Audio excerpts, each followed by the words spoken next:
Bonjour à toutes et à tous, soyez les bienvenus dans l'hebdo de la ville de Valenciennes. Voici les titres qui seront développés dans cette édition. L'événement de cette semaine, c'est bien entendu la réouverture du Musée des Beaux-Arts de Valenciennes. Après un an de restauration, le musée a dévoilé l'exposition consacrée aux rêveries italiennes d'Antoine Watteau. Exposition construite autour de la chute d'eau, une toile retrouvée et donnée à la ville par un collectionneur privé. Puis nous reviendrons sur les journées européennes du patrimoine à Valenciennes. D'abord à Dutemple, puis dans le centre-ville. Vous allez voir que les animations culturelles ou historiques ont pu toucher un grand nombre de publics. Enfin, nous irons du côté du Forum des associations qui se tenait tous les 2 ans au complexe sportif Vauban. Plus que jamais d'actualité, nous ferons un focus sur la CIMAD qui vient en aide aux réfugiés. Mais d'abord, après un an complet de fermeture pour une restauration en profondeur, le Musée des Beaux-Arts de Valenciennes a rouvert ses portes au public jeudi dernier. Les salles ont été repeintes, le parquet d'origine remplacé à l'identique, l'escalier central rénové et le système d'éclairage a été modernisé. L'événement a été couronné par la découverte par le public de cette toile du maître, la chute d'eau d'Antoine Watteau, qui a été placée au cœur de l'exposition Rêveries italiennes, Antoine Watteau et les paysagistes français du XVIIIe siècle. Ce chef-d'œuvre n'a été attribué à Watteau qu'en 1920, et jusque-là, la toile n'avait fait qu'apparaître et disparaître entre la France et l'Espagne, après avoir été pendant longtemps attribuée à l'école flamande. Tombée dans l'oubli pendant 17 ans, elle est finalement redécouverte en 2009 par un collectionneur amateur, mais avisé, M. Lionel Sauvage. Nous lui avons demandé comment la chute d'eau est entrée en sa possession et le pourquoi de cette généreuse donation à la ville de Valenciennes. Alors quand on dit que je l'ai découvert, c'est un petit peu faux. C'est vrai qu'il était caché sous un meuble et que j'ai découvert comme ça. J'étais en fait en vente dans une maison de vente chez Prestige, mais il était dans un état déplorable. Pour vous donner un exemple, il était collé sur une planche contreplaquée.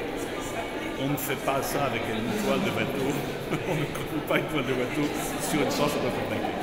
Et donc en fait, la découverte de ce tableau, c'était surtout la restauration qui a pris près de 2 ans. Alors maintenant, pourquoi est-ce qu'il est ici? Mais parce que, comme je dis, en fait, il est toujours en moi. Si je le mets à Valenciennes, je le garde éternellement. En fait, c'est peut-être de façon un peu orgueilleuse, mais un collectionneur aime partager, un collectionneur aime montrer. Il faut que le public puisse le voir, est essentiel. Et le public était en effet ravi de découvrir cette toile disparue. À l'occasion de cette belle soirée de vernissage était présent en tant que commissaire celui qui est reconnu dans le monde entier comme l'expert d'Antoine Watteau, le professeur new-yorkais Martin Heidelberg. La chute d'eau montre une cascade inspirée de l'une des cascades de Tivoli près de Rome.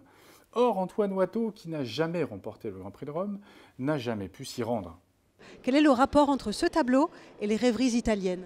Ah, mais il n'a jamais visité Italie.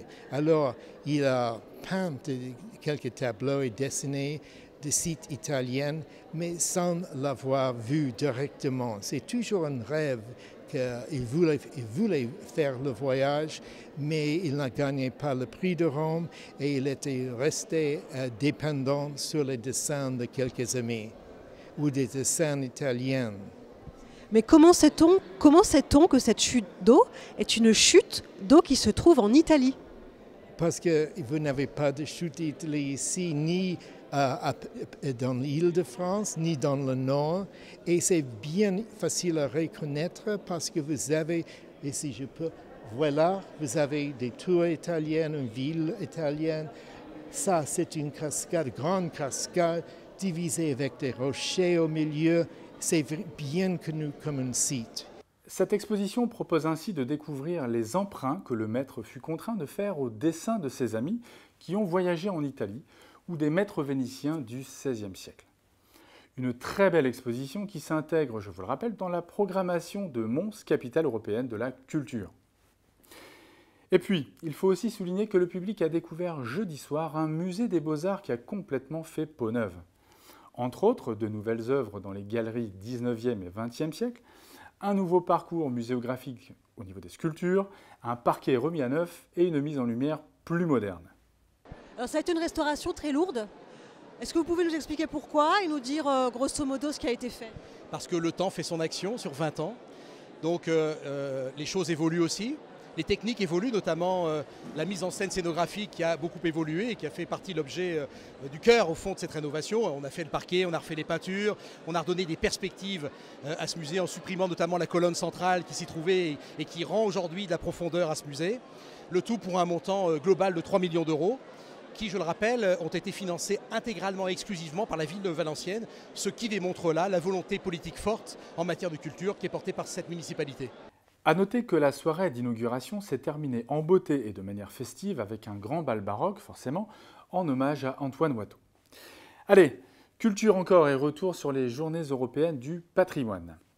C'est dans les quartiers que nous avons commencé notre visite. En amont de ces journées, dès le mois de janvier, des ateliers patrimoine ont en effet été mis en place par la ville de Valenciennes, en lien avec les centres sociaux et à l'attention des habitants. À Dutemple, les participants sont à l'initiative de la création d'un grand jeu de loi sur le thème de la mine, de 2 expositions sur le passé minier de la région et de leur quartier, et d'un jeu de piste des grands monuments et bâtiments typiques de la ville. 2 maquettes du chevalement de Dutemple, inscrits au patrimoine mondial de l'UNESCO, ont été prêtées au centre social. Pour pouvoir construire les questions de leurs jeux ainsi que leurs expositions, les habitants sont allés visiter le musée de la mine de Leeuwarden. On écoute Isabelle, celle qui a eu l'idée du jeu de loi. Moi, au début, j'avais eu l'idée de faire un petit jeu pour animer, quoi, pour dire que c'était intéressant pour les enfants. Donc, j'avais commencé à faire une petite maquette avec un jeu et tout. De cette maquette, on a construit autre chose pour finir que ça finit par le grand jeu par terre. Donc, avec tous les collègues, on a construit les questions et tout. On a été voir les wards, donc ça nous a aidé aussi pour nos questions. Après, on a fait des photos. Monsieur Capel, il nous avait fait aussi un petit parcours dans Valenciennes. C'était très intéressant parce qu'on a vu des choses qu'on ne connaissait pas avant, en fait. Donc là, grâce à Monsieur Capel, on a découvert des choses à Valenciennes qu'on ne connaissait pas. Et c'était très intéressant. Donc maintenant, on est bien instruit sur le patrimoine maintenant. C'est bon. Car le but est évidemment d'en apprendre le plus sur l'histoire de son propre quartier, et cela concerne aussi et surtout les enfants. Le jeu de loi est une manière ludique et efficace d'apprendre. Nous leur avons proposé un petit quiz. Alors explique-moi ce que c'est le chevalement. Avant, c'était un chevalement qui servait à prendre du charbon. On allait dans un puits, on descendait avec un ascenseur. Il y avait 2 roues qui les faisaient tourner. Et puis, il y avait des galibots qui descendaient dedans. C'était des jeunes garçons. Ils devaient mettre un casque pour pas, s'il y avait des écoulements, ils avaient rien à leur tête. Puis après, ils allaient chercher le charbon, puis ils remontaient. Il y avait un puits et c'était où là les mineurs ils allaient chercher le charbon et tout. Est-ce que tu sais ce que c'est que le coup de grisou? C'est quand le charbon il explose. Qu'est-ce qui se passait? Les mineurs, ils étaient noirs. Ils avaient leur visage plein de poussière. Et c'était dangereux? Oui. Je pouvais avoir la silicose, là, je sais pas quoi. Et qu'est-ce que c'est la quinzaine du mineur? C'est la fiche de paye. La paye, là. Leur sou que le patron y donne. Et dans le centre-ville, c'est une toute autre époque qui faisait l'objet d'animation, l'ère médiévale. Nous avons croisé la marquise de Valensigne qui proposait aux promeneurs des visites guidées et commentées des sites historiques de la ville. Et de retour sur la place d'Armes, c'est tout un village médiéval qui était installé, ouvert sur le public, avec ses ateliers d'initiation au métier de la forge, comme ce jeune homme qui est soudain devenu apprenti forgeron. Des initiations au tir à l'arc aussi, mais des jeux de reconnaissance, des objets de la vie courante du XIVe siècle. Une belle journée très fréquentée. Et direction le kiosque du musée des Beaux-Arts qui abritait pour l'occasion un trésor encore jamais vu d'aussi près. Cette lithographie posée au sol n'est autre que la fresque de Lucien Jonas qui recouvre la coupole du musée. Tous les sculpteurs, architectes, peintres et graveurs, Grand Prix de Rome valenciennois, s'y trouvent représentés. Ezen, Pater, Moyau, Mirlan, Watteau, Pujol, Leleu, Krauck et bien d'autres encore. L'occasion pour tous de l'admirer de près, de la toucher, de découvrir ses détails. Une très belle idée. Grand moment aussi, cet hommage à Lucien Brasseur, le sculpteur, Grand Prix de Rome formé aux académies de Valenciennes, et de retour en sa terre natale.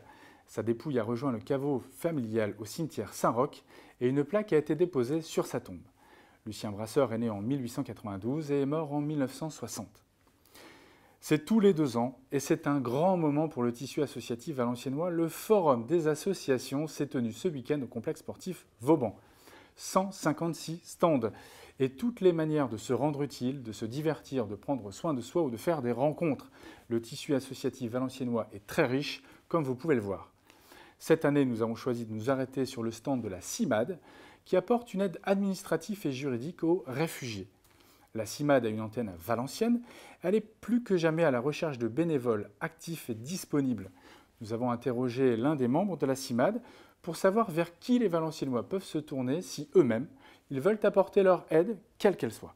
Pour ce qui est des denrées alimentaires, de toutes sortes de secours matériels, alors, il y a des structures qui sont bien entendu le Secours catholique, Midi Partage, ATD des Carmonde, entre autres, hein, mais Médecins du Monde, enfin il y a beaucoup de structures qui viennent directement en aide matériellement aussi aux personnes.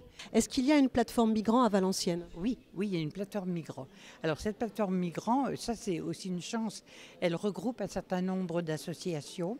Elle regroupe le Secours catholique, ATD Carmonde, Midi Partage, la CIMAD maintenant. On a vraiment besoin d'être nombreux et d'être ensemble pour faire avancer les choses. Alors je sais que par exemple, à la maison paroissiale, là où il y a des étudiants qui sont logés, il y a un jeune étudiant syrien qui vient d'arriver et qui poursuit ses études. Donc il a été accueilli, je veux dire, un peu par la paroisse aussi. Si vous souhaitez contacter la CIMAD pour apporter votre aide, matérielle ou personnelle, contactez le 06 75 67 83 08. Les bénévoles s'occuperont de vous orienter vers le bon organisme en fonction de l'aide apportée. Et comme chaque semaine, voici quelques idées de sortie.